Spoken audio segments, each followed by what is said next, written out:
Buongiorno, io sono Giada Tasinato e questo è il nuovo numero della serie di articoli appassionanti firmati Passione Antiqua, il negozio di antiquariato della mia famiglia situato ad Abano Terme. Questo mese parleremo del corallo, questo bellissimo materiale amato e utilizzato da millenni, che affascina per la sua origine marina e per le sue tante sfumature di colori sempre molto raffinate. Nel corso del video vi mostrerò alcuni dei nostri tesori realizzati proprio in corallo. Vi ricordo che tutti i pezzi fanno parte della nostra collezione di oggetti antichi e che trovate tutto linkato in descrizione. In descrizione trovate anche il link per iscrivervi all'area riservata del nostro sito passioneantiqua.com. In questo modo potrete ricevere direttamente tutti i prossimi numeri dell'articolo appassionante, anche se devo dirvi che nei mesi estivi non pubblicheremo alcun articolo. Tuttavia continuate a seguirci perché ci saranno delle interessanti sorprese, soprattutto per i nostri fedeli passionari. Come dicevo all'inizio, la conoscenza del corallo e il suo fascino sull'uomo risalgono ad epoche remote. Infatti, la sua presenza è testimoniata fin dalla preistoria, tanto che in alcuni sepolcri neolitici sono stati ritrovati proprio dei frammenti di corallo. È certo che questo dono della natura fosse usato già in epoche lontanissime per gli usi più disparati. Il corallo è stato infatti un materiale apotropaico, un medicamento, una pietra preziosa, una moneta, un ornamento, un fertilizzante e molto altro ancora. Gran parte del suo prestigio deriva dal fatto che la sua natura sia rimasta misteriosa per millenni. Gli antichi greci, per esempio, pensavano che la sua genesi fosse fantastica. Infatti, come ci riportano sia Ovidio nelle Metamorfosi che Plinio il Vecchio nella Naturalis Historia, per loro fu il sangue gocciolante dalla testa della Gorgone Medusa, recisa da Perseo, a far pietrificare all'istante dei ramoscelli marini, che diventarono color cremisi, dando così vita al corallo. Per secoli poi il corallo è stato ritenuto un vegetale o tutt'al più un minerale e bisogna arrivare all'inizio del XVIII secolo perché il medico marsigliese Peissonel lo collochi correttamente nel regno animale. Il corallo, infatti, è l'impalcatura endoscheletrica ramificata di minutissimi animali coloniali marini chiamati polipi, appartenenti al tipo dei celenterati, classe degli antozoi, sottoclasse degli octocoralli. Entrando nei dettagli della sua composizione chimica, il corallo è formato per oltre l'80% da carbonato di calcio e da percentuali variabili di carbonato di magnesio, ossido di ferro e sostanze organiche. L'impalcatura del corallo è formata da un asse centrale, perpendicolarmente al quale si formano i vari rami con disposizione radiale. Il nome corallo è usato per descrivere oltre 7.000 specie di animali appartenenti alla classe degli antozoi. Tuttavia è importante distinguere tra corallo prezioso e corallo comune. Il corallo che si trova nelle barriere coralline, quello comune che può essere ammirato a profondità relativamente basse, non viene usato in gioielleria e, visto che appartiene alle specie protette, non può essere pescato. Il corallo prezioso invece si trova a più di 50 metri di profondità e vive in ecosistemi completamente differenti rispetto a quello comune. Appartengono a questa categoria solo 8 specie di corallo e sono quelle che vengono usate nella gioielleria di lusso. Il Corallium rubrum è commercialmente chiamato Sardegna e si trova nel bacino del Mediterraneo. Si distingue per il suo colore rosso intenso e uniforme e si presenta sotto forma di cespuglio, i cui cespi raggiungono al massimo i 50-60 cm di altezza e i 20 cm in media di larghezza. Nel rubrum è da collocarsi anche il corallo sciacca, che si distingue per la sua bellissima sfumatura rosso-aranciata. Questo eccezionale corallo è stato trovato al largo dell'omonima città nelle coste siciliane alla fine del XIX secolo, ma è ormai esaurito. Tra il 1875 e il 1880 vennero trovati nella località di Sciacca 3 enormi giacimenti di corallo morto, probabilmente trascinato dalle correnti, e depositato nel fondale marino a oltre 150 metri di profondità, ricoperto poi da uno strato superficiale di corallo nuovo ancora vivo.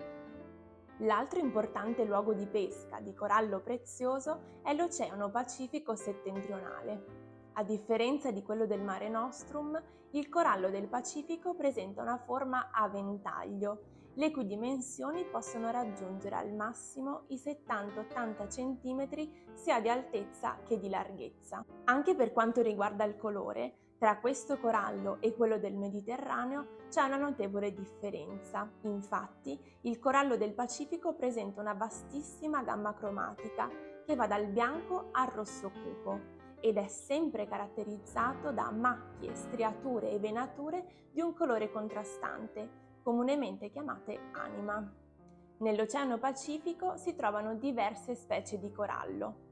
Il Corallum japonicum, commercialmente chiamato moro, si trova nel Mar del Giappone ed è di colore rosso scuro e scurissimo. Il Pleocorallium elatius si trova tra il Mare del Giappone e quello delle Filippine ed è commercialmente distinto in 2 tipologie a seconda della sua colorazione. Il cerasuolo è quello di colore rosso e arancione, mentre il bouquet è di varie tonalità di rosa, tra le quali la più preziosa è quella denominata pelle d'angelo, che presenta un colore rosa pallido ed è generalmente priva di difetti superficiali. Il Pleocorallum conojoi è chiamato bianco o sciro per la sua colorazione lattea, con poche e piccole macchie rossastre, e si trova sempre tra il Mar del Giappone e quello delle Filippine. L'Hemicorallium sulcatum viene commercialmente chiamato Mis o Misu, si trova anch'esso nel Mar del Giappone e delle Filippine ed ha una colorazione rosso-rosata. Il Pleocorallium secundum viene commercialmente chiamato Midway proprio perché si trova nell'arcipelago delle Midway e presenta una colorazione bianca o rosata punteggiata o striata di rosso.